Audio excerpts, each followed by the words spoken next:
తెలుసా మీకు?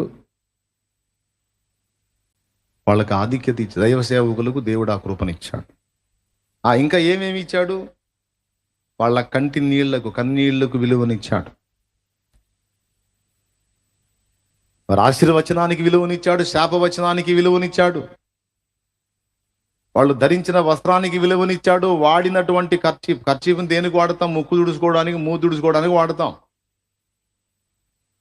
స్వేద బిందువులు తుడుచుకోవడానికి వాడతాం.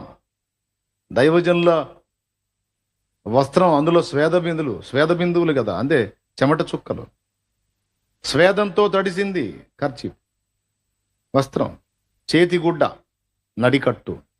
అది తీసుకెళ్లి రోగి మీద వేస్తే వానికి స్వస్థత వచ్చింది. అపోస్తలుల కార్యం 19వ అధ్యాయంలో. అంటే దైవజనుల స్వేద బిందువులకు కూడా దేవుడు ఎంత విలువిచ్చాడో చూడండి. అది కలిగి ఉండే వస్త్రాన్ని తీసుకెళ్లి రోగి మీద వేస్తే స్వస్థత. ఇది నేను చెప్పానా? వాక్యమా?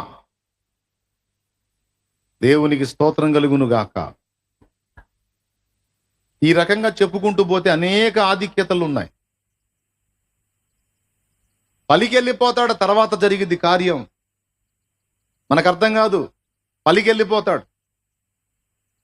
అహబు జీవితంలో అక్షరాల అదే జరిగింది. అహబు జీవితంలో ఈ దౌర్భాగ్యుడు అన్నాడు ఏలియాను చూసి, నా పగవాడా అన్నాడు.